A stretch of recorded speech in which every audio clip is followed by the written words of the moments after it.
Hello friends, welcome back to my channel. Hope आप लोग अच्छे होंगे, स्वस्थ होंगे। और अगर आप लोग मेरे चैनल में नए हैं तो kindly like, share and subscribe ज़रूर कीजिएगा। और आज था मेरा फ्राइडे का व्रत, तो बस एक रेसिपी आपके साथ शेयर करूंगी। मेरे ख्याल से शायद ही आपने इतनी अच्छी सब्ज़ी खाई होगी। और जितने लोग भी मेरे हाथ से ये सब्ज़ी खाते हैं उनको सभी को ये सब्ज़ी बहुत ज़्यादा पसंद आती है। तो प्लीज़ मस्ट ट्राई। ये सब्ज़ी मैं 2 लोगों के लिए बना रही हूँ। तो ये मैंने काश्मीरी लाल मिर्च ली है, खड़ी काश्मीरी लाल मिर्च, है ना। और वैसी मत लीजिएगा, तीखी मत लीजिएगा। और ये मैंने खड़ा धनिया लिया है, थोड़ा इसमें सौंफ है और थोड़ा जीरा है। ठीक है, तो ये कुछ चीज़ें इसमें बहुत इम्पॉर्टेंट है, ये हमेशा ध्यान रखिएगा। और इसमें मैंने लिए हैं 3 टमाटर और कश्मीरी पिसी हुई लाल मिर्च। अगर अगर आपको थोड़ा तीखा पसंद है तो आप तीखी वाली ले सकते हो। ग्रीन चिली से मैं तीखा बैलेंस कर लेती हूँ। और इसमें पता है आपको ये वाला पार्ट ज़रूर काटना चाहिए, टमाटर का, प्याज का, क्योंकि इससे स्टोन हो जाते हैं। तो प्लीज़ ये चीज़ हमेशा ध्यान रखिएगा। मुझे नहीं पता था, मुझे किसी ने बताया, तो मैंने भी सोचा कि आपके साथ ये बात शेयर करूं कि ये चीज़ कभी भी होता है ना कि कई बार टमाटर बहुत महंगे होते हैं या प्याज बहुत महंगे होते हैं, तो लोग सोचते हैं ठीक है ये टमाटर का ही तो पार्ट है, खा लें, लेकिन इससे स्टोन हो जाते हैं। तो ये प्लीज़ अवॉइड करिएगा आप सभी लोग। आजकल मेरे पास थोड़ा टाइम होता है तो मैं चीज़ों को बहुत अच्छे से बनाती हूँ। जब टाइम कम होता है तो मतलब होता है ना कि आप मिक्सी में डाल के पीस लो। तो ये जो पेस्ट होना चाहिए, दरदरा होना चाहिए, मतलब दरदरा पाउडर होना चाहिए। अगर आप मिक्सी में पीसते हो तो मिक्सी में क्या होता है कि ये बिल्कुल ही ग्राइंड हो जाता है। तो इसको ग्राइंड नहीं करना है, इसके थोड़े थोड़े पार्ट अगर सब्ज़ी में रहते हैं ना तो वो ज़्यादा टेस्टी बनता है। तो ज़्यादा टाइम नहीं लगता है, लेकिन क्या है कि मैं एकदम खटखट नहीं करना चाह रही थी, क्योंकि स्लैब का मुझे डर लगता है कहीं क्रैक आ गया या कुछ आ गया। तो ऐसे घुमा घुमा करके इसे वो कर रही थी, पीस रही थी। अगर आपके पास सिलबट्टा है तो सिलबट्टा मेरे ख्याल से सबसे सही रहता है, क्योंकि सिलबट्टा में क्या होता है कि यूनिफॉर्मली स्लैब पे एक साथ वो होता है तो प्रेशर नहीं जाता है। तो ये हो गया था मेरा मसाला। और मिर्च थोड़ी सी कम वो हुई थी तो मैंने मिर्च को थोड़ा और वो किया। तो ये देखिए, थोड़ी सी मेहनत से इतना अच्छा मसाला तैयार हो गया। अगर आप यही चीज़ें मिक्सी में पीसोगे ना तो पिस तो जाता है पर टेस्ट वो नहीं आता है। अच्छा क्या था, टमाटर जो मुंह में आता है, मैं कई लोग क्या करते हैं फाइनली चॉप करके यूज़ करते हैं, पर मैं क्या करती हूँ कि टमाटर को अच्छे से ग्राइंड कर लेती हूँ, क्योंकि मुझे टमाटर के जो पीसेस है ना मुंह में आते हैं तो पसंद नहीं आता। तो मैं टमाटर को पीस लेती हूँ अच्छे से, फाइनली चॉप मतलब ग्राइंड कर लेती हूँ, क्योंकि चॉपिंग टमाटर नहीं अच्छे लगते मुझे। जब से मैंने कास्ट आयरन की कढ़ाई ली है ना तब से मैं ये कढ़ाई ज़्यादा यूज़ करती हूँ, एक कढ़ाई या पैन। तो इसमें मैंने डाला था थोड़ा सा तेल। अच्छा, इसमें ज़्यादा तेल डालने की ज़रूरत नहीं है, डिपेंड करता है। अगर आपको बहुत एकदम ही ढाबा स्टाइल चाहिए तो आप ज़्यादा तेल तेल डालिए, अदरवाइज़ कम तेल से भी इसमें काम चल जाता है। तो मैंने तेल में थोड़ा ना ज़ीरा डाल के देखा कि ज़ीरा या वो जो मसाला था ना खड़ा वाला, वो डाल के देखा। अगर ये तेल गर्म हो जाता है तो मसाले अच्छे से समझ में आ जाते हैं कि भुन गए हैं। तो ये ज़रूर चेक करना चाहिए, ख़ास तौर पे जब आप मस्टर्ड ऑयल यूज़ करते हो ना तो उस समय तेल का गर्म होना बहुत ज़रूरी है, नहीं तो पूरी सब्ज़ी में ना मस्टर्ड ऑयल की स्मेल आती है। तो अब मेरे हिसाब से तेल पूरी अच्छे से गर्म हो गया था, तो मैंने जो कूटा हुआ मसाला था उसमें उसे अच्छे से डाल दिया था। अच्छा, इसे बहुत वो नहीं करना है, एकदम से हल्के से ही वो होगा, फ्राई हो जाएगा। वैसे ही मैंने इसमें टमाटर ऐड कर दिए थे, क्योंकि ज़्यादा आप भुनोगे ना तो ये जल जाएगा, तो ये हमेशा ध्यान ध्यान दीजिएगा। और इसमें मैंने जिंजर का पेस्ट लिया था, वो भी जो घिसने वाला होता है ना जिंजर, जो चाय में डालते हैं आप, उसके घिसने वाले से मैंने इसे घिसा था। कई बार ना नाम याद नहीं आते। तो खैर जो भी कह लीजिए, बड़े वाले से करोगे तो थोड़ी अदरक नहीं घिसेगी, लेकिन मेरे पास छोटा वाला था जिससे कि मैंने अदरक घिसी थी और उसके बाद मैंने डाल दी थी टमाटर की प्यूरी। ये रेसिपी मतलब हिट है। मैं जब कोलकाता में थी तो एक शॉप थी कमल, जहाँ पे कमल शॉप करके थी, कमल स्वीट्स करके थी। तो वहाँ पे ये सब्ज़ी और कचौरी, ये मैं रेगुलर हर संडे हमारा ये खाना होता था। मतलब समोसे तो हम भूल ही गए थे इस सब्ज़ी के आगे।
ऐड कर दी डेगी लाल मिर्च और हरी चिली। इसमें मैं हल्दी नहीं डालती हूँ क्योंकि इसका कलर जो मैंने खाया था वो लाल ही था, तो बस मुझे वो रेडिश कलर बहुत अच्छा लगता है, जो तेल छोड़ता हुआ ना लाल कलर आता है।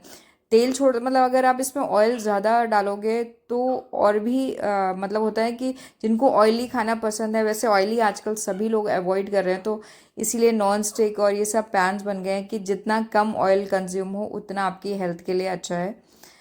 तो बस थोड़ा स्वाद को कॉम्प्रोमाइज़ करिए और मतलब यही है कि तेल और ये सब चीज़ें आप कम से कम खाइए। आजकल देखिए हार्ट अटैक और ये सब चीज़ें कितनी ज़्यादा हो गई हैं। इवन आजकल तो बच्चों को भी मतलब हार्ट अटैक्स आने लगे हैं। तो बस आजकल का खाना वही है कि बच्चे जंक फूड और ये सब चीज़ें बहुत पसंद करते हैं। और क्या है कि मतलब इतनी अवेयरनेस और सब कुछ होने के बावजूद क्या है, मार्केट में ये सब चीज़ें इतनी ज़्यादा अवेलेबल हैं। तो बस एंड में मैंने इसमें डाल दिया सॉल्ट। तो सॉल्ट मैं सेंधा नमक ही यूज़ करती हूँ रेगुलर में भी, और व्रत में तो खाते ही हैं लोग। तो इस आलू को मैं अच्छे से भून देती हूँ। कई लोग क्या करते हैं, मतलब आलू को एंड में डालते हैं मतलब प्यूरी और पानी डालने के बाद, लेकिन नहीं, मैं आलू को भी अच्छे से भून देती हूँ। फिर डिपेंड ऑन यू कि आपको कितनी ग्रेवी पसंद है। मुझे बहुत जिसे कहते हैं चिपटी चिपटी सब्ज़ी या ग्रेवी बहुत ज़्यादा मतलब एकदम थिन नहीं चाहिए। मेरे को थोड़ी सी लिपटी लिपटी वाली सब्ज़ी ज़्यादा पसंद है। और ये ऑलरेडी बन गई थी। अब आप लोग बताइए कि ये सब्ज़ी कैसी लग रही है। और ये ना हरी मिर्चें मैंने ऊपर से डालना अभी नया नया शुरू किया है, तो ये और भी जैसे कहते हैं ना कि सब्ज़ी को बड़ा अच्छा कलर देता है और देखने में भी बड़ी अच्छी लगती है सब्ज़ी। तो आप लोग बताइएगा कैसी लग रही है सब्ज़ी, और ये ज़रूर ज़रूर ज़रूर ट्राई करिएगा सब्ज़ी। और एंड में मैंने डाल दी थी कसूरी मेथी। कसूरी मेथी तो मैं हर सब्ज़ी में डालती हूँ क्योंकि ये वन ऑफ माय फेवरेट है। और ये मैंने जो हरी धनिया का बनाया था ना, वो डाल दिया था। हरी धनिया, नींबू और ध्यान होगा हरी मिर्च का जो पाउडर बनाया था वो डाल दिया था। अब आप बताइए कि ये सब्ज़ी कैसी लग रही है। कई लोगों को क्या होता है कि जैसे आपको ज़्यादा क्वांटिटी में बनानी है, आपके पास टमाटर उतने अवेलेबल नहीं है, ग्रेवी में थिकनेस चाहिए, तो आप उसमें भुना हुआ बेसन डाल दीजिएगा, तो भी ग्रेवी बहुत थिक हो जाती है। बहुत क्वांटिटी में मत डालिएगा क्योंकि इसमें बेसन का टेस्ट आ जाएगा। जस्ट फॉर ग्रेवी को थिक करने के लिए आप भुना हुआ बेसन यूज़ कर सकते हैं। तो बस हो गई मेरी सब्ज़ी तैयार। 5 मिनट के लिए लगभग मैंने इस सब्ज़ी को दम दिया था। दम इन द सेंस इसको स्टीम करके रख दिया था 5 मिनट के लिए, और उसके बाद मैंने सब्ज़ी में तड़का मारा था ये। तो तड़के में मैं हमेशा देसी घी ही यूज़ करती हूँ। आप लोग क्या यूज़ करते हो आप लोग बताइएगा, पर मुझे लगता है देसी घी का जो तड़का आता है वो बहुत ही टेस्टी होता है। जो हमारे जैसे हाउस वाइफ्स हैं उनको तो पता ही है, लेकिन जो बच्चे सीख रहे हैं तो कभी भी तेल या घी गर्म होने के बाद ही आप कुछ भी डालिएगा तड़के में। तो जीरा धनिया ये सब मैंने ऑलरेडी डाल दिया था। तो अब इसमें मैंने अदरक का तड़का दिया है। अदरक का टेस्ट इसमें बहुत खिल के आता है क्योंकि इसमें लहसुन प्याज ये सब चीज़ें नहीं होती हैं, तो इसमें टेस्ट कुछ ना कुछ आपको अलग से बिल्डअप करना पड़ता है। तो ये मैंने अदरक का इसमें तड़का दे दिया था। तो अब आप बताइए ये सब्ज़ी कैसी लग रही है। मेरी मतलब कुछ भी हो, ये सब्ज़ी मेरी वन ऑफ माय फेवरेट सब्ज़ी है। और जब भी मैंने अपनी किटी में, मैं हमेशा ये कुछ भी, मैं छोले भटूरे कुछ भी बनाऊँ, बट ये सब्ज़ी मैं ज़रूर बनाती थी क्योंकि ये सब्ज़ी हमेशा सभी को बहुत पसंद आती थी ये सब्ज़ी। चाहे वो व्रत का, एक बार मैंने व्रत के लिए कुछ किया था, पूजा की थी, तो उसमें मैंने कुछ फ्रेंड्स को बुलाया था, तब भी मैंने ये सब्ज़ी बनाई थी। और मैं इसमें आमचूर नहीं डालती हूँ, मैं इसमें नींबू का रस डालती हूँ। थोड़ा खट्टापन तो ज़रूरी है, हालांकि अगर देसी टमाटर हैं तो खट्टापन ऑलरेडी रहेगा, लेकिन वो जो बड़े वाले आजकल सैलेड वाले अगर टमाटर हैं तो उसमें आपको नींबू डालना ही पड़ेगा। तो अब दूसरी तरफ मैंने तैयारी कर ली थी पूड़ियों की। तो पूड़ी तो एज़ इट इज़ है। अच्छा, मुझे ना जब मेरी शादी नहीं हुई थी तो मुझे जो सबसे टफ़ काम लगता था वो लगता था आटा गूंदना। तो आटे गूंदने में क्या होता था, कभी मतलब हमेशा ही ऐसा होता था मेरा मतलब आटे में ना पानी बहुत ज़्यादा हो जाता था। तो आटा जितना गूंदना होता था उससे कहीं ज़्यादा गूंद करके निकल के आता था। तो इसके साथ अच्छा कचौड़ी या पूड़ी ही ज़्यादा अच्छी लगती है, और व्रत में पूड़ी ही खाते हैं। तो मैंने इसमें अजवाइन स्प्रेड कर दी थी। अजवाइन क्या होता है, डाइजेशन के लिए बहुत अच्छी होती है। तो मैंने इसमें अजवाइन, कसूरी मेथी डाल दी थी। मन हो तो आप इसमें चिली फ्लेक्स भी डाल सकते हो। तो जितनी चीज़ें पूड़ी के स्वाद को इन्हांस करती हैं वो सब चीज़ें आप ऐड कर सकते हो, ठीक है। और थोड़ा मैंने घी भी डाला था। मन हो रहा था कि आज एकदम सब्ज़ी इतनी टेस्टी बनी हो, तो फिर किसका मन नहीं होता है कि पूड़ी या कचौड़ी भी उतनी ही टेस्टी होनी चाहिए जो उसके स्वाद को बढ़ा सके। तो बस अब मैं इसे गूंदना शुरू करती हूँ। हालांकि उतना मोन नहीं डाला था जितना कि नॉर्मली शॉप्स में या मिलता है हलवाइयों की दुकान में। तो बस ये हो गया था आटा गूंथ करके तैयार। थोड़ा सा मुझे लग रहा है सॉफ्ट ज़्यादा हो गया था, तो फिर भी चलो ठीक है, कोई दिक्कत वाली बात नहीं है, बन ही जाएंगी पूड़ियाँ। और क्या होता है कि जब आप किचन में काम कर रहे होते हैं ना, तो उस समय आपका काउंटर जितना आप इजीली साफ़ करते जाओगे ना, चीज़ें उतनी आपके लिए सॉर्टेड हो जाएंगी। अगर आप काउंटर साफ़ नहीं रखोगे तो फिर वही है कि किचन में काम करने में भी मज़ा नहीं आता है। किचन जितनी नीट एंड क्लीन होगी उतना ही आपको किचन में काम करने में मज़ा आएगा। तो हमेशा ये ध्यान रखिएगा कि जब भी आप किचन में काम कर रहे हो ना, तो किचन बहुत नीट एंड क्लीन रखिएगा। और यहाँ इतनी ज़्यादा गर्मी है, मैं हमेशा बोल रही हूँ, जो मुझे डाइजेस्ट ही नहीं हो रही है। तो मैं मतलब आपको लग रहा होगा कि हाँ, मतलब ये हमेशा या तो गाउन में रहते हैं या ऐसा कुछ। तो ऐसा कुछ भी नहीं है, पर ये है कि किचन में काम करते समय ऑलरेडी इतनी गर्मी रहती है। Hello friends, welcome back to my channel. Hope आप लोग अच्छे होंगे, स्वस्थ होंगे। और बस आज मेरा व्रत था, तो व्रत में मेरा कुछ भी खाना बनाने का मन नहीं था। तो मैंने कहा आज विकास के लिए और मेरे लिए अलग अलग नहीं बनाऊंगी, तो एक ही खाना बनाना है। तो मैंने कहा थोड़ा सा मतलब अच्छे ढंग से बनाओ तो विकास को पसंद आएगा, प्रेजेंटेबल ढंग से, जैसे मिट्टी रोहन को ही पसंद आता है। मैंने तो पिछले व्लॉग में दिखाया था, एक साथ ही सब डाल दिया था। तो मैं तो खा लेती हूँ, पर विकास के साथ क्या है कि विकास के लिए खाना बनाओ तो मतलब बहुत ही जैसे कहते हैं ना कि बहुत ढंग से होना चाहिए, दिखने में भी अच्छा होना चाहिए, टेस्टफुल तो खैर सभी को अच्छा लगता है, प्रेजेंटेबल भी होना चाहिए। तो आज मैंने पूरा प्रॉपर उस ढंग से खाना बनाया है जिस ढंग से जब मिठी रोहन थे तब बनाती थी। और इसमें एक चीज़ और, मैं मिर्च का अचार भी ऐड कर दी थी, बट वो मैंने नहीं बनाया है। मिर्च कट करके उसे छौंक करके जो बनाती थी। तो यहाँ पे गर्मी बहुत ज़्यादा है, इसलिए मैंने गाउन ही पहन रखी है, क्योंकि किचन में तो और भी ज़्यादा गर्मी है। और गैस जब मैं मतलब गैस के चलते चलते अगर आप फ़ैन या कूलर मेरे पास है खोल दो तो वो फिर गैस नहीं चलेगी, है ना।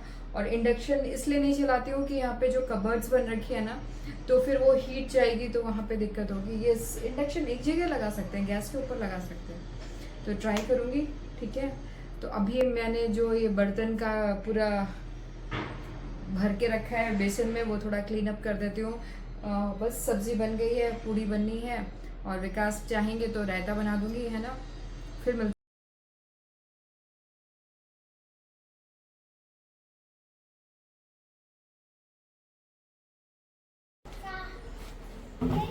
हाय। हेलो। बच्चों को बोल रही थी यार। क्या हाल है? आज तुम्हें मेरी थोड़ी व्लॉगिंग करनी पड़ेगी। ये बटन क्यों खुले रहते गर्मी हैं? लग रही है। इतनी गर्मी हो रही है क्या? तो बस अब मेरा ये प्रोसीजर शुरू हो गया है पूड़ियाँ बनाने का। तो पूड़ी बनाना खैर मुझे सबसे आसान लगता है, रोटी पराठा बनाने से पूड़ी बनाना मुझे सबसे अच्छा लगता है, क्योंकि पूड़ी बनाने से ना काउंटर गंदा नहीं होता है, पूड़ी में परोथन की ज़रूरत नहीं होती है। तो थोड़ा सा ऑयल लगाया और बेल दिया। तो खैर ये कढ़ाई देखकर आप लोग प्लीज़ मत सोचे ना कि ये कढ़ाई गंदी है। ये एक्चुअली पूड़ी वाली कढ़ाइयाँ ना, चाहे आप कोई भी यूज़ करो, वो काली ही हो जाती हैं। हमारे यहाँ आया दीदी थी ना, तो वो पूरी कढ़ाई को इतना घिस घिस के साफ़ करती थी। और मुझे लगता है उस समय ना, मतलब मम्मियों में इतनी एनर्जी भी रहती थी। शायद हम बच्चे बहुत सीधे रहते थे ना, तो उनकी एनर्जी हम पे वेस्ट नहीं होती थी। तो इतनी एनर्जी रहती थी कि वो आया दीदी के पीछे लगी रहती थी कि तवा भी बहुत चमकाना है और कढ़ाई भी बहुत चमकानी है। तो यहाँ पे ठीक है, जो इजी गोइंग काम चल रहा है चल रहा है। तो देखो पूड़ियाँ कितनी मतलब फटाफट बन करके तैयार हो गई मेरी। ज़्यादा नहीं बनानी थी, हम दोनों के लिए ही बनानी थी। तो ये विकास की है थाली। विकास सैलड ज़रूर लेते हैं और सैलड में उनका फेवरेट है कुकम्बर और मूली। तो मूली मैं व्रत में नहीं देती वाह, हूँ। अच्छा लग रहा है। फिर से पहला सेंटेंस, वाओ अच्छा लग रहा है। ये कलर रियल, अच्छा है। पता है लोगों को रियल लगना चाहिए। कलर तो हाँ, मुझे भी सब्जी का अच्छा लगा। आज वैसे ही बनाया जैसा मिट्टी को पसंद है। खा के कैसा लगा? कलर तो एकदम अच्छा लग रहा है, रेड टमाटर खाया मतलब। एक भी और खाया नहीं खाया? अच्छा, हाँ, ये आलू प्याज टमाटर, आलू टमाटर की सब्जी बहुत टाइम हो गया नहीं खाई थी। आज मुझे मन हुआ बनाने का अपने इसी लिए का तो मैं। इसी का रसा खा लिया होता है ना, हम्म। कि शोरबा का सूप बोलते हैं ना, टमाटर नहीं है हम्म। शोरबा, वो इसी का रसा ही समझ लो, उसका ऐसे टेस्ट टेस्ट होता कैसा है। है? अच्छा है। अच्छा अच्छा। 10 में आउट ऑफ 10 में कितने मार्क्स दोगे तो मुझे? 8। ज़्यादा नहीं हो रहा है तुम्हारा? हम्म। ज़्यादा नहीं हो रहा है? ठीक है, कल तुम बना के दिखाना। मैं 10 में नहीं, मैं 10। इसलिए बोल रहा हूँ कि मतलब तुम और भी अच्छा बना सकती हो ना, इसलिए। इसमें और अच्छा क्या बना सकती हूँ मैं? हम्म? और अच्छा क्या बना सकती हूँ? पनीर डाल सकती हूँ, है ना? नहीं नहीं, ये तो आलू प्याज की सब्जी है ना, ये तो प्याज नहीं है, ओनली टमाटर आलू है। टमाटर धनिया हाँ। और प्याज भी होगा थोड़ा बहुत तो। नहीं नहीं, प्याज नहीं बिल्कुल। व्रत की सब्जी इसीलिए टेस्ट में वो लहसुन लहसुन वाला टेस्ट नहीं लग रहा होगा ना। मुझे तो अच्छा लग रहा है, मैं आलू नहीं खाता ना ज़्यादा। हाँ इसलिए। अच्छी बनी है, बहुत बढ़िया बनी नहीं, मैंने विकास को पूछा आउट ऑफ 10 मुझे कितने मार्क्स देंगे, तो 8 बोला। फिर बाद में बोलते नहीं नहीं मतलब उनको लहसुन प्याज वो वाला टेस्ट बड़ा अच्छा लगता है। तो व्रत के खाने में तो ऑब्वियसली नहीं होगा, है ना? तो बस वही मिसिंग था। और पापा हमेशा बोलते थे निंदक नीरे राखिए, पर मेरे तो खोपड़ी में ही निंदक रह रहा है। हर एक चीज़ में मतलब होता है ना कि इंसान कमी सोच भी नहीं सकता है जिन चीज़ों में कमी निकालने के बारे में। विकास वहाँ पे भी कमी निकालते हैं। तो खैर अच्छी बात है, इसीलिए इम्प्रूवमेंट होता भी जाता है ना? तो चलिए अब मैं अपने लिए खाना बनाती हूँ, मतलब खाना तो बना हुआ है और मैं अपने चाय बनाती हूँ, फिर चाय के साथ खाना खाती हूँ। तो बस अब इसी के साथ मैं अपने ब्लॉग को एंड करती हूँ। अगर आपको अच्छा लगे तो प्लीज़ लाइक करिए, शेयर करिए और सब्सक्राइब करिए। देखते हैं, इसके लिए दिल से शुक्रिया। Thanks for watching, bye bye.